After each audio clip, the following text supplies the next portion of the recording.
Ambassador Thielverson sat alone in a dark room aboard the conclave station. His thin blue fingers pressed a button on the recording device in front of him.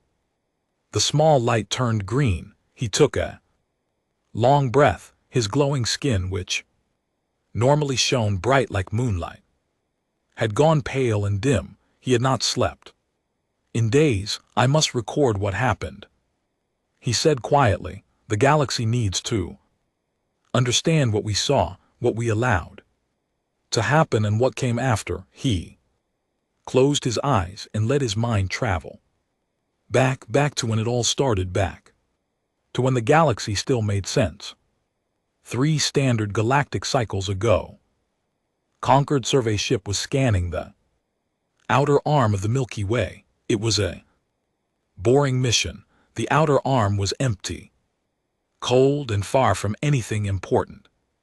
Nobody expected to find anything there. But then the ship picked up strange signals, radio waves, primitive ones. They came from a small yellow star with a little blue planet circling around it. Earth, the Concord sent a contact team. First meetings with new species happened. All the time, it was nothing special. The team landed, met the humans, exchanged greetings, and filed their report. The report was short and not very exciting. Humans were classified as a Class 7 primitive civilization. They had not discovered faster than light travel. They had not united their planet under one government. They still fought wars among themselves over land, religion, and resources. They still burned dead plants for energy. By galactic standards, they were babies. The Concord scientists found them amusing. One famous T-Valley researcher wrote a paper calling humans a moderately intelligent species with an unusual fondness for self-destruction. The paper got a lot of laughs at the Concord Science Academy. Nobody took humans seriously, but Thiel remembered something strange from those early days, something most people ignored. The humans asked questions, not a few questions, not polite questions. They asked thousands of questions. They wanted to know everything. How did the ships work? What powered them? How did the communication systems function? What were the engines made of? How fast could they go? They wrote everything down. They recorded everything. They never stopped asking. The Concord gave them a broken cargo ship as a gift. It was old, damaged, and worthless, a piece of junk that was heading for the scrap yard. Anyway, the humans thanked them politely and took it apart piece by piece. Within 2 cycles, they had built a working, faster-than-light engine from the wreckage. It was rough and ugly, but it worked. The Concord Scientific Council raised an eyebrow. A few members said this was impressive. A few others said it was a little worrying, but most just shrugged and moved on. Humans were still primitive. One engine did not change that, but there was someone else watching, someone who did not shrug. The Zereth Dominion. Every species in the galaxy knew the Zereth. They were the oldest and most powerful empire in known space. They had ruled for over 10,000 years. Their territory covered 9,000 star systems. They had conquered more than 200 species and turned them into slaves and servants. Their warships were the size of small moons. Their armies numbered in the billions, and at the center of it all sat Empress Zereth Ganal, a creature of ancient power and absolute cruelty. The Empress had personally ordered the complete destruction of 3 entire species, not because they had attacked her, not because they were dangerous, but because they had not bowed low enough, because they had shown what she called insufficient submission. The Zereth believed in one simple rule: the strong ruled, the weak obeyed, and anyone who did not obey was erased from existence. The galactic conquered existed only because the Zereth allowed it. The conquered was not a real power. It was a collection of weak, frightened species who gathered together and pretended they mattered. The Zereth let them play their little political games because it was easier than conquering them. They were no threat, they were nothing, but the humans made the Empress uneasy. It was not because humans were strong, they were laughably weak by Zereth standards. A single Zereth patrol ship could have defeated every military force on Earth combined. It was not their technology. It was not their numbers. It was something else, something that showed up in the Zereth's prediction systems. The Zeroth had powerful computers that could model the behavior of any species. They would feed in data about a civilization, its history, its culture, its psychology, and the computers would predict exactly how that species would react to any situation. These models had been right for 10,000 years. They had predicted the surrender of every species the Zereth had ever conquered, sometimes down to the exact hour. But when they fed in data about humans, the models broke. The computers could not predict what humans would do. The results came back scrambled, contradictory, and impossible. Humans did not follow the patterns. They did not behave like other species. They were chaotic, irrational, unpredictable. One moment they were fighting each other, the next moment they were working together.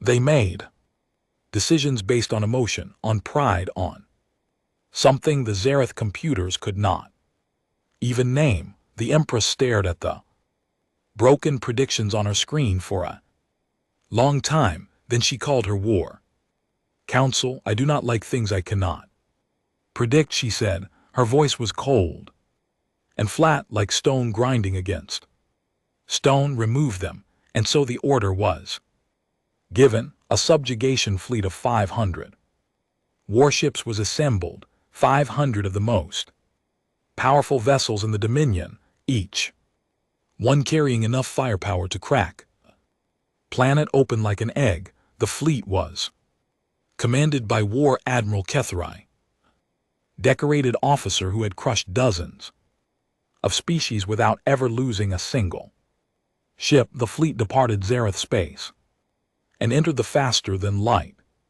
corridors that would carry it to Earth's solar system. The journey would take only a few days. The mission was expected to last less than one. Galactic Concord detected the fleet's departure. THLE was at his monitoring station when the alert came in. He watched the 500 red dots on his sensor screen move slowly toward the small blue dot that was Earth. His heart sank. He had met humans. He had spoken with their diplomats. He had seen the way they smiled, the way they laughed, the way their eyes lit up when they learned something new. He had liked them, and now he was watching 500 warships fly toward their home to either enslave them or kill them all. He thought about sending a warning. He thought about calling an emergency session of the Concord. He thought about standing up and saying something, doing something, anything. But he did nothing, because that is what the galaxy always did when the Zereth came for someone. Nothing. THLE watched the red dots move across his screen and whispered to himself, those poor doomed humans. He had never been more wrong about anything in his entire life. The Zereth fleet dropped out of faster than light travel just beyond the orbit of Mars. 500 warships arranged themselves in a perfect half-circle formation. their dark holes blocking out, the stars like a curtain being drawn. Across the sky, each ship was massive, covered in thick armor plating and lined with plasma cannon batteries that glowed a dull, angry red. War Admiral HFY stood at the command platform of his flagship, the Crushing Hand. He looked at the small blue planet on his viewscreen and felt nothing. He had done this many times before. The script was always the same: arrive, demand surrender, wait, destroy resistance, move on. It was boring work, but the Empress had given the order, and Keth always followed orders. He opened the broadcast on all frequencies. His message was transmitted to every device on Earth and simultaneously relayed to every species in the galactic. Conquered, he wanted everyone to watch. That was the point. Subjugation was not just about conquering one world.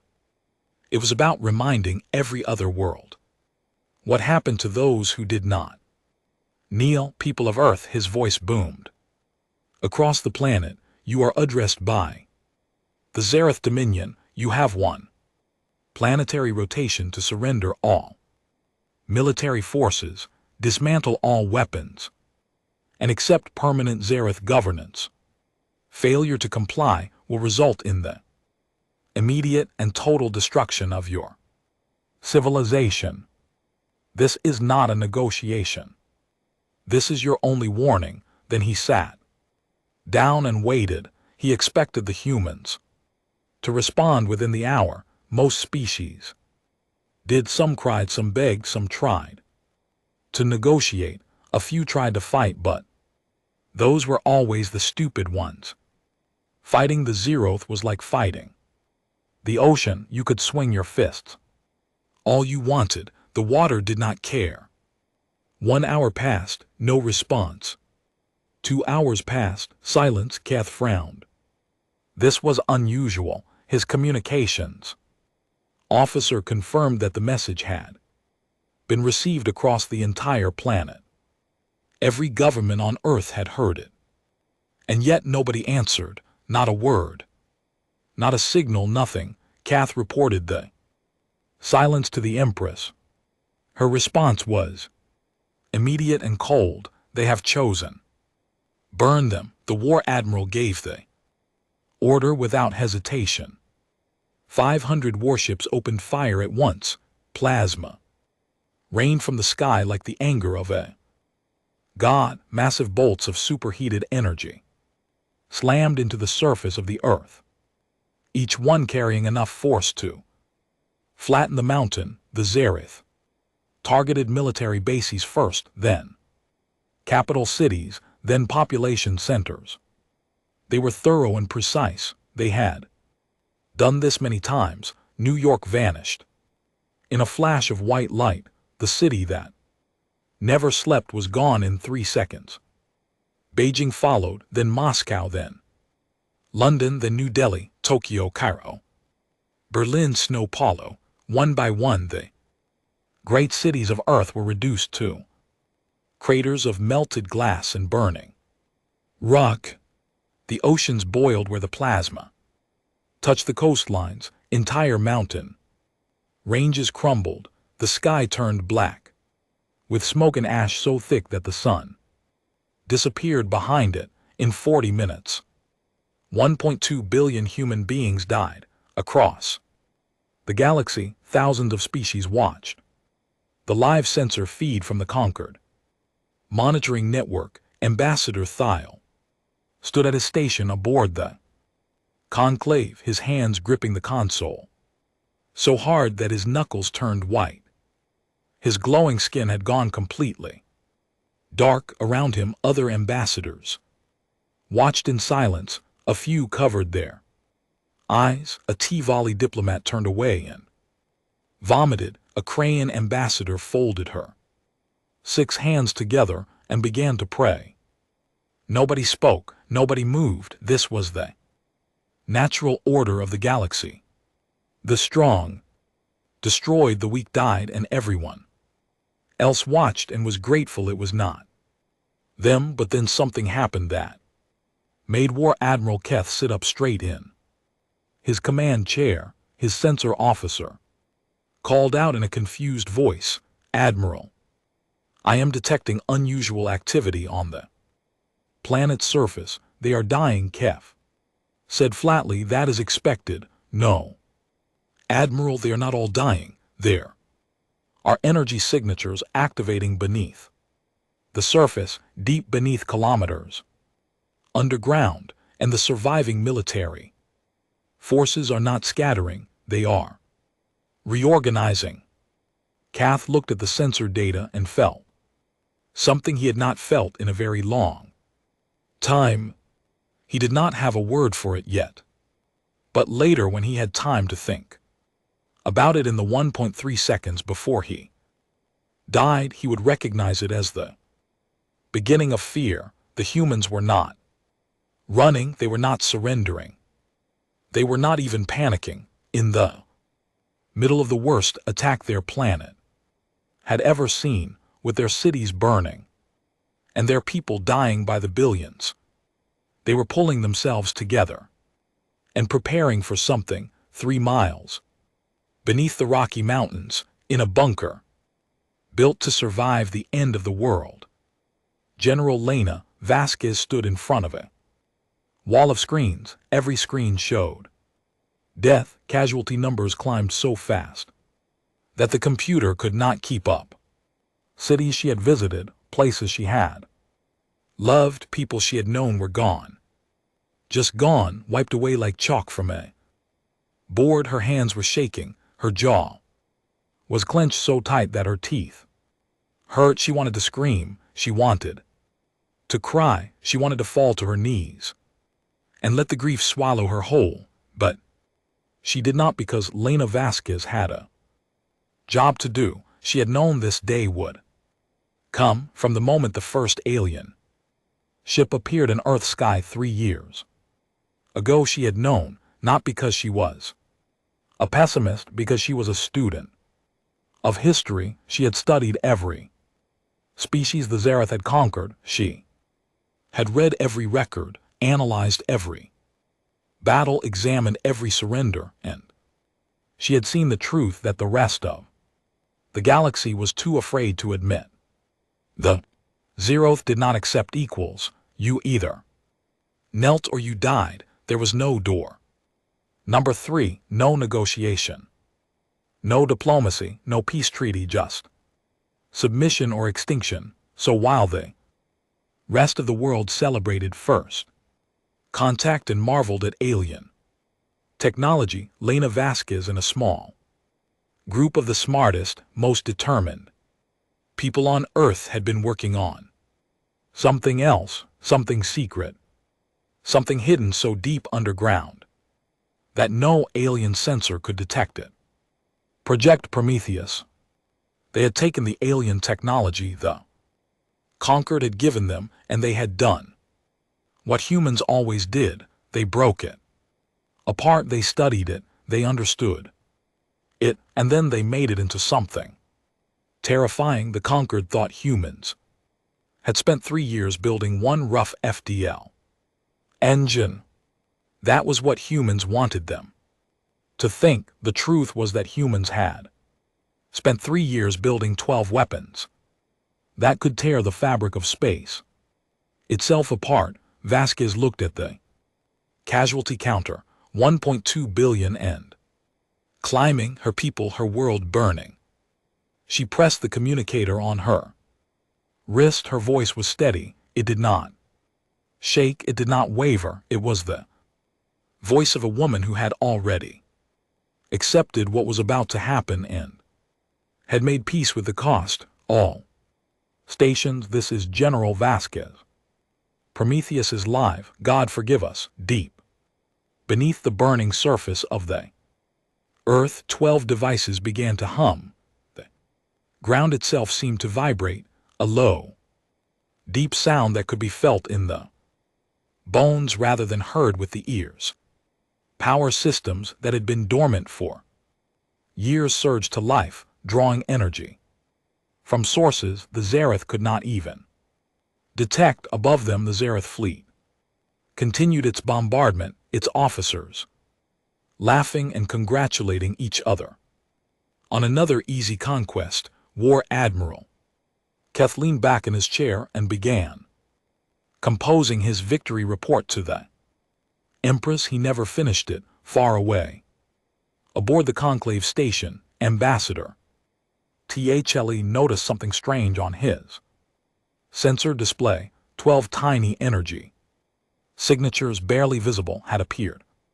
On the surface of Earth, they were small, but they were growing fast. THLE leaned closer to his screen and whispered, "What is that?" Nobody answered. Nobody knew, but they were all about to find out. The first Prometheus device launched from beneath the Pacific Ocean. It tore through the water and the smoke-filled sky like a needle through cloth, moving so fast that by the time the Zur sensors detected it, it was already gone. Then the second one launched from under the Sahara Desert, then the third from beneath the ice of Antarctica, then the fourth from a hollow chamber carved deep inside the moon.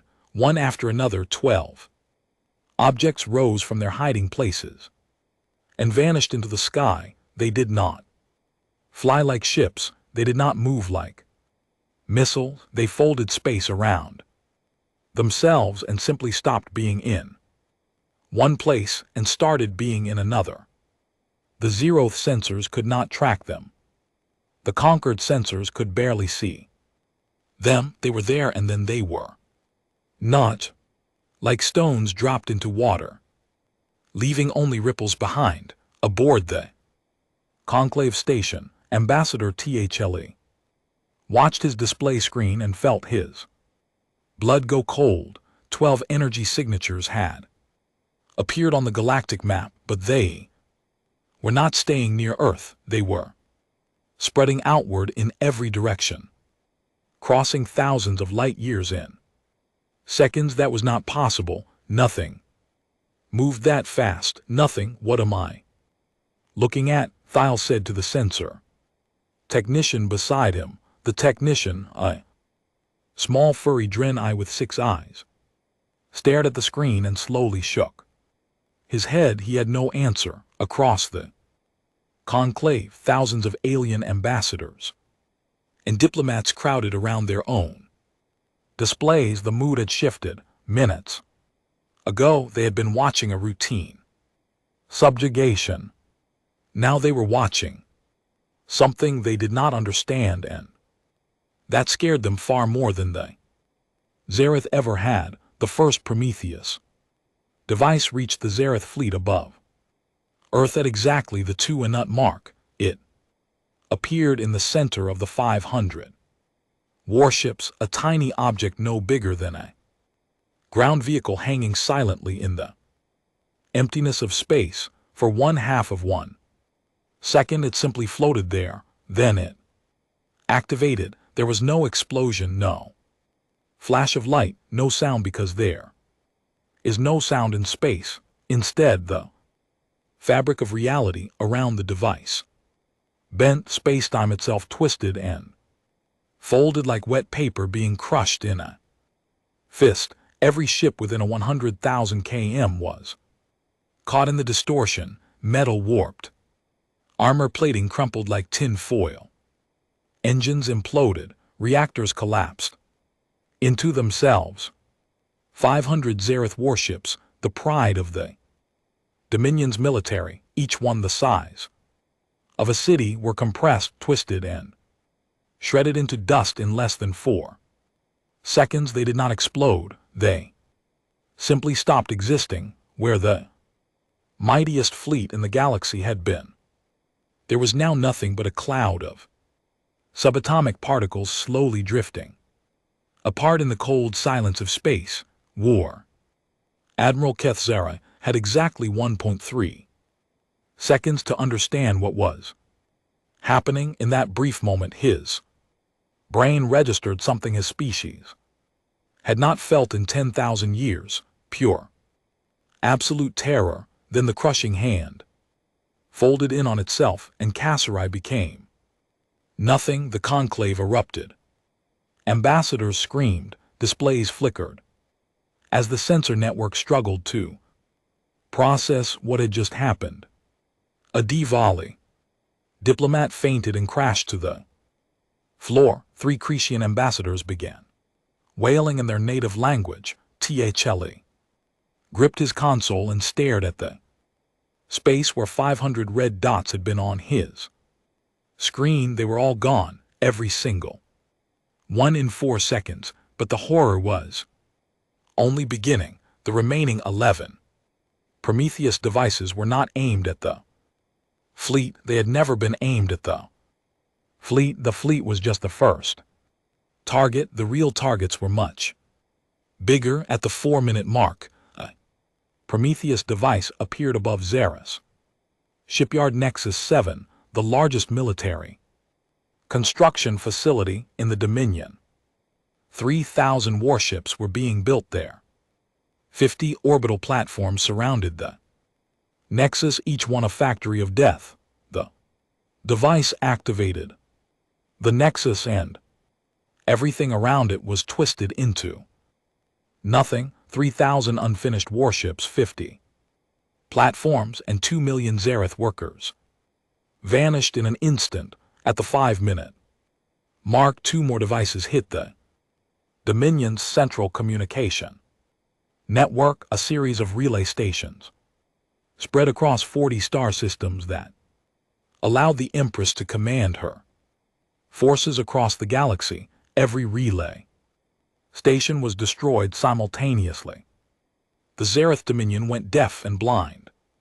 In 1 second, at the 6-minute mark, a device appeared above the cloning facilities on Xerath Moor, where billions of drone soldiers were grown in vast underground tanks. The facility was the backbone of the Dominion's ground forces. It took the device 3 seconds to erase it from existence. At the 7-minute mark, 2 devices struck the Dominion's fuel reserves, massive space stations filled with the refined energy crystals that powered the Xerath war machine. Without fuel, the remaining Xerath ships across the galaxy were stranded, dead in the water, helpless. One by one, the critical systems of the Xerath Dominion went dark on the galactic map aboard. The Conclave file watched entire sections of Xur space blink out, star systems that have been marked in zeroth red for thousands of years turned gray. Shipyards, command posts, fortress systems, fuel stations, communication relays all gone. It was like watching a body bleed out one at a time. Conclave had gone silent. No one screamed anymore. No one fainted. They just watched. They watched an empire that had terrorized the galaxy for 10,000 years come apart like a sand castle in a rising tide. At the 12-minute mark, the final Prometheus device appeared in orbit above Xerath Prime, the throne world of the Dominion, the home world of the Empress, the heart of everything the Xerath had built over 100 centuries. Empress Xerithanol was standing in her war room when the alarms began. She had been watching her empire die on her own. Sensor displays, report after report, came in, each one worse than the last.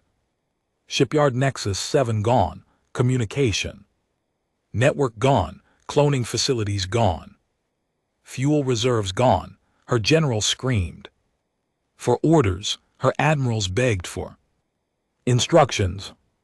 Her predictive computers, the machines that had guided Xur strategy for millennia, displayed only one word on every screen over and over and over. Impossible, impossible, impossible. The Empress was not a creature who felt fear easily. She had ruled an empire of 9,000 star systems. She had ordered the extinction of entire species without blinking. She had crushed rebellions, ended civilizations, and bent the galaxy to her will for longer than most species had existed. But now she felt something cracking inside her chest, something old and deep and terrible. The Prometheus device in orbit above her world did not activate immediately. Instead, it broadcast a message. The message was in the Zereth language, spoken in the Empress's own voice, synthesized perfectly from intercepted communications. The words echoed across the entire planet. You had one planetary rotation. To surrender, your time is up. Then the device activated. It did not destroy Zereth Prime. That was not the point. The humans were not the Zereth. They did not crack planets. The device targeted the military, the orbital defense platforms, the shipyards in orbit, the weapons factories on the surface, the palaces, war complex, the command bunkers. Everything the Dominion used to project its power was erased surgically, precisely, completely. The planet survived, the people survived, but the empire was dead. The Empress was pulled from the rubble of her palace by her personal guards. She stood in the ruins and looked up at the sky where her mighty orbital stations had been. There was only a field of glowing debris, falling slowly through the atmosphere like burning rain. The clock on the conclave's display read 14 minutes. 14 minutes since the first device launched from Earth's ocean. 14 minutes since a species that had known the stars for 3 years decided to answer 10,000 years of tyranny. The galactic sensor map updated one final time, where the Zereth Dominion had once blazed across 9,000 systems. There was silence, no fleets, no communications, no command structure. The Dominion was not conquered, it was not occupied, it was simply decapitated. Every hand it used to grip the galaxy had been cut off. Then from Earth, battered and burning and covered in the ashes of 1.2 billion dead, a single transmission went out. It was broadcast on every frequency in every known galactic language. The voice belonged to General Lena Vasquez, and it was calm, steady, and heavy with grief. This is the United Earth Defense Command. To the Zereth Dominion, your empire is over. To the rest of the galaxy, we did not start this, we finished it. We ask only to be left in peace to bury our dead. Conclave of voices was silent for the first time in its 4,000-year history. Nobody moved, nobody spoke. 4,000 species gathered from every corner of the galaxy sat in total stillness and tried to understand what they had just witnessed. Ambassador THLE looked at his hands. They were shaking. His glowing skin flickered like a dying candle. Tears ran down his thin face and dripped onto his console. A young Allure aide approached him carefully. Ambassador, she whispered, what do we do now? Thiel stared at the galactic map, at the darkness where the Dominion used to be, at the small blue dot still burning, still alive. Now he said quietly, everything changes. In the hours that followed, the galaxy did not celebrate, it panicked.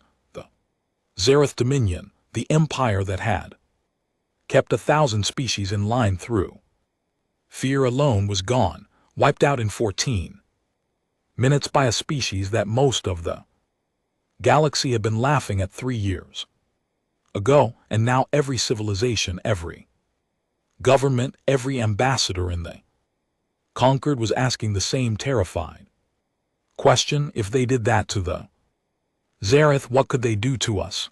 The conclave of voices held an emergency Session, it was chaos. Ambassador after ambassador took the speaking platform, and each one had a different opinion about what to do next. The T-Volley delegation demanded an immediate military alliance with humanity, arguing that Earth was now the most powerful force in the galaxy, and it was better to be their friend than their enemy. The Crayon delegation wanted the opposite. They wanted every remaining species to band together and destroy humanity before it was too late. Today the Zareth. The Crayon ambassador hissed, "Tomorrow." Us, the Deni delegation, simply wanted more information. What were these weapons? How did they work? Could they be stopped? Could they be copied? Nobody had answers. The technology behind Project Prometheus was beyond anything the galaxy had ever seen. The Concord's best scientists could not even explain how the devices moved through space, let alone how they distorted reality itself. Ambassador Thiel sat quietly through the screaming and the arguments. He did not speak. He was thinking about the transmission from Earth, the voice of General Vasquez, the way she had said those words, "We ask only to be left in peace, to bury our dead." There was no pride in that voice, no victory, only exhaustion and sorrow so deep it was almost impossible to hear. When the conclave finally fell quiet, THLE stood up. He walked to the speaking platform and looked out at 4,000 species staring back at him with wide, frightened eyes. "I will go to Earth," he said simply. "I will speak with them. I will find out what they want." Nobody argued. Nobody volunteered to go with him. He went alone. The journey to Earth took 2 days. THLE spent most of that time staring out the window of his shuttle, rehearsing what he would say, imagining what he would find. He prepared himself for many things. He prepared himself for anger, for hostility, for threats. He prepared himself for a victorious military power, flexing its muscles and making demands. He prepared himself for the worst. He was not prepared for what he actually found. Earth was broken as his shuttle descended through the atmosphere. Thiel pressed his face against the window and felt something inside him crack apart. The planet he had visited 3 years ago, with its blue oceans and green lands and cities that sparkled at night, was barely recognizable. Massive craters dotted the surface where cities had once stood. Some of them still glowed orange with heat. Coastlines had changed shape where the oceans had boiled and receded.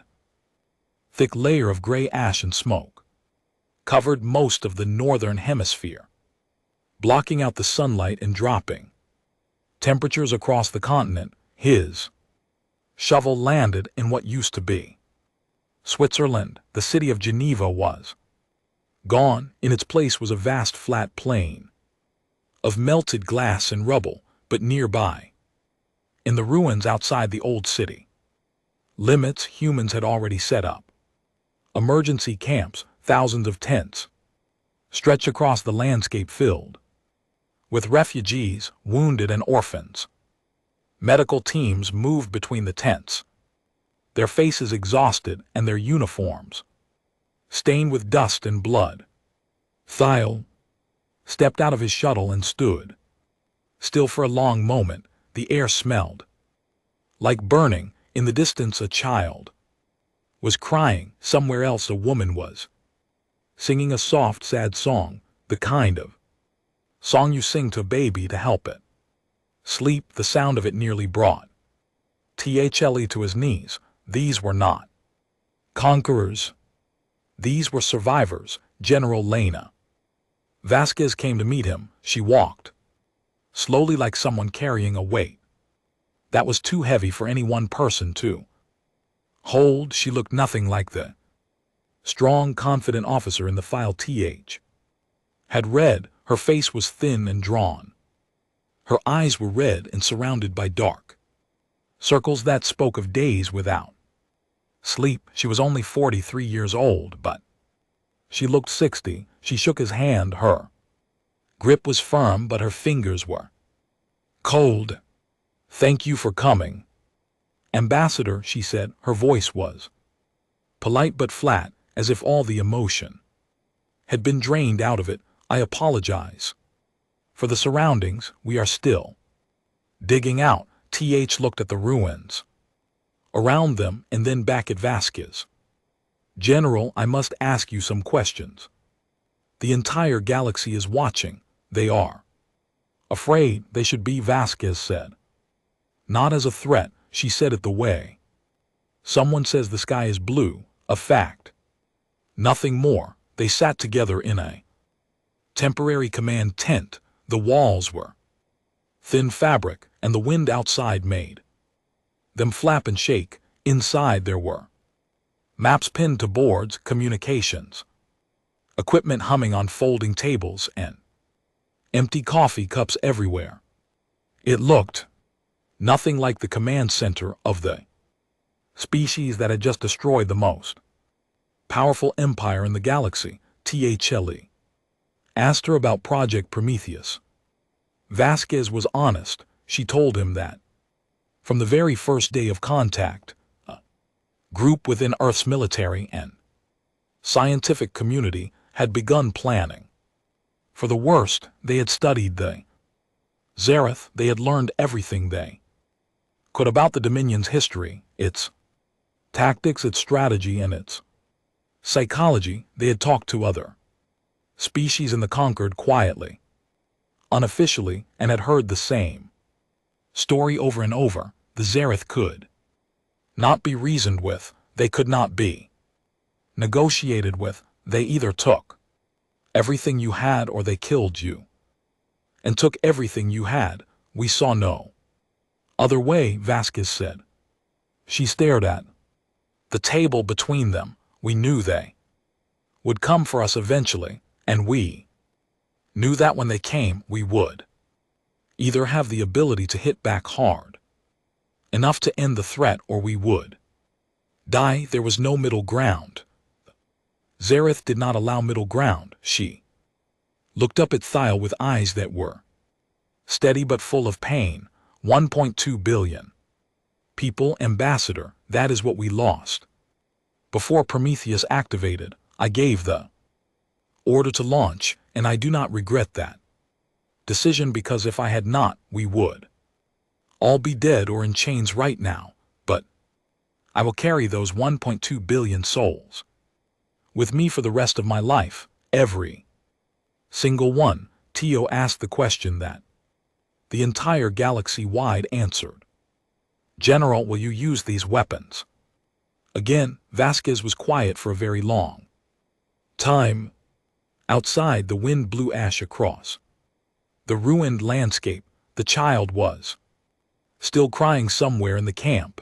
The woman was still singing, "We will never strike first," Vasquez said finally. "We built Prometheus to survive, not to conquer. We are not the Zereth. We do not want an empire. We do not want to rule anyone. We want to rebuild our world and mourn our dead and raise our children in peace." She paused, her jaw tightened. "But if anyone ever does to us what the Zereth did, we will answer, and the answer will be the same. That is the only promise I can make, Ambassador. We will never start a war, but we will always finish one." TH nodded slowly. He believed her, not because her words were convincing, but because he had seen the ruins outside. He had seen the camps. He had heard the crying children and the singing mother. A species that was drunk on power and looking for conquest did not look like this. A species that was grieving looked like this. He returned to the conclave and delivered his report. He told him everything Vasquez had said. He described the ruins of Earth, the refugee camps, the ash-covered sky, the sound of children crying. He told them that humanity did not want war. He told them that humanity wanted only to be left alone. Some believed him, some did not, but nobody, not one single species in the entire galactic conquered, made a move against Earth. Because whatever they believed about human intentions, they had all seen what happened to the last empire that touched that small blue planet. And in the ruins of Zareth Prime, the Empress sat alone in a room that used to be a throne hall and was now a pile of broken stone and twisted metal. Her guards had offered her food and water. She had refused both. She stared at the wall and said nothing for days. When she finally spoke, it was only one sentence. She said it to no one in particular, in a voice so quiet that only one guard heard it. We should not have touched them. 5 years passed. The galaxy changed in ways that no one could have predicted. The Zareth Dominion shattered into dozens of small, weak states, each one ruled by a different former general or regional governor, each one claiming to be the true heir of the empire. They fought among themselves constantly, squabbling over scraps of territory, like dogs fighting over bones. None of them were strong enough to threaten anyone. The great empire that had ruled 9,000 star systems for 10,000 years had become a collection of angry, broken pieces. A footnote in history. The 200 species that the Zareth had enslaved were free for the first time in centuries. Some of them had been under Zareth control for so long that they had forgotten what freedom looked like. The first months were difficult. Economies collapsed. Governments had to be built from nothing. Entire generations had grown up knowing nothing but obedience, and now they had to learn how to think and choose and lead for themselves. But they were not alone. Quietly, without ceremony or announcement, humans began showing up. Engineers who helped rebuild power systems, doctors who treated diseases that Zareth masters had never bothered to cure, teachers who opened schools and buildings that used to be slave barracks. They came not as conquerors or rulers, but as volunteers. They asked for nothing in return. When the work was done, they went home. Vani Elder, whose species had been enslaved for 600 years, was asked by conquered journalist what she thought of the humans. She considered the question for a long time, her old eyes looking at something far away. They burned the house of our jailer, she said at last. And then they came and helped us build a new one, a house of our own. I do not understand them, but I am grateful they exist. Earth itself was slowly healing. The craters where cities had once stood were still there, vast gray scars, visible from orbit, but life was returning to the edges. Grass grew through the rubble. Grass grew through the rubble. Trees were planted along the rims. In some places, flowers had been seeded by the millions, turning the craters into enormous gardens of wagon yellow and red that could be seen from space. The largest crater was where New York City had been. The humans did not rebuild there. Instead, they turned the entire basin into a memorial. 12 million white flowers were planted across it, one for every person who had lived in the city. At the center, a single black stone pillar stood 30 m tall with no writing on it.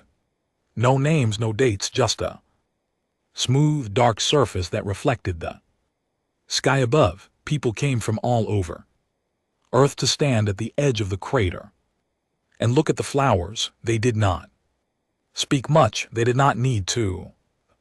Flowers said everything, humanity joined. The galactic conquered, but not as a class. 7. Primitive, the classification system, did not have a category for what humanity had become. After weeks of debate, the conquered created a new one. Tier 0, strategic civilization. It had never existed before. It was invented for humans alone. It meant in simple terms that humanity possessed the power to reshape the galactic order by itself, and that all interactions with them should be conducted with extreme care and respect. Some species resented this. Some feared it, but most simply accepted it as the new reality. The galaxy had a new apex species, and unlike the Zereth, this one did not seem interested in using its power to dominate others. That was confusing to many. An empire that chose not to act like an empire was something the galaxy had never seen before. Ambassador Thiel version had become the most important diplomat in the conquered. He was the one who had gone to Earth when no one else would. He was the one who had spoken with General Vasquez. He was the one who had told the galaxy the truth about what humanity wanted over the 5 years since the 14 minutes, as the event came to be called. THLE had worked tirelessly to build bridges between humanity and the rest of the galaxy. He had negotiated trade agreements, cultural exchanges, and mutual defense pacts. He had talked frightened governments off the edge of panic. He had argued, pleaded, and persuaded until his voice was raw, and now he was about to give the most important speech of his life. The full conclave of voices was assembled. 4,000 species gathered in the great circular chamber of the conclave station. Every seat was filled. Every screen across the galaxy was tuned in. THLE walked to the central speaking platform, his bioluminescent skin glowing a soft, steady blue. He looked out at the thousands of faces watching him and took a breath. For 10,000 years he began. This galaxy operated on one simple belief: the strong rule, the weak obey. The Zereth Dominion was built on that belief. They conquered 200 species because they were stronger and because those species were weaker, and we, the conquered, accepted it. We watched it happen. We told ourselves it was the natural order of things. We looked away because it was easier than looking at the truth. He paused and let the silence hold. Then the humans arrived, a small, young species from an unremarkable planet on the edge of the galaxy. We looked at them and saw nothing. We classified them as primitive. We gave them a broken ship and expected them to be grateful. And when the Zereth sent 500 warships to burn their world, we watched. We did nothing, just as we always did. His voice grew quieter, but in the silent chamber, every word carried. 1.2 billion humans died that day. 1.22 billion lives ended in 40 minutes, while 4,000 species watched and said nothing. And then in 14 minutes, humanity destroyed the most powerful empire in galactic history, not because they wanted to conquer, not because they wanted power, because their children were dying and they refused to let it continue. THLE looked across the chamber. He saw shame on some faces, fear on others, understanding on a few. We should not fear humanity, he said. We should be ashamed that we allowed the Zereth to enslave 200 species for millennia, ashamed that we sat in this chamber and debated trade agreements while entire civilizations suffered in chains, ashamed that it took A species of 3 years galactic. Experience to do what 4,000 species in 4,000 years never had the courage to do. He straightened his back and let his skin glow brighter. The humans taught us something. Strength is not about how many ships you have or how many systems you control. It is about what you are willing to do when everything you love is on fire. The humans lost more in one day than most of us will lose in a lifetime, and they did not break. They stood up and they ended a 10,000-year tyranny in 14 minutes. He looked down at his hands. They were steady now. The old galaxy is gone. The galaxy of fear and submission and silence is over. What we build next is up to us, but I suggest we build it differently. I suggest we build it the way the humans would, not with fear, not with threats, but with the simple, stubborn refusal to let cruelty win. When he finished, the chamber was still. 4,000 species sat in silence. Then slowly, one ambassador stood up. Then another, then 10 more, then 100, one by one across the entire conclave. They rose to their feet. It was a human gesture of respect that has spread through the conquered over the past 5 years, standing when someone earns it. 4,000 species standing together in a chamber that had been built on compromise and cowardice, now filled with something new, something that felt almost like hope. On Earth, General Lena Vasquez did not watch the speech. She had retired 3 years ago. She lived quietly in a small house in Colorado on a hillside that overlooked the memorial crater where New York had been. Every morning she sat on her porch and watched the sunlight move across the field of white flowers below. She did not give interviews. She did not write a book.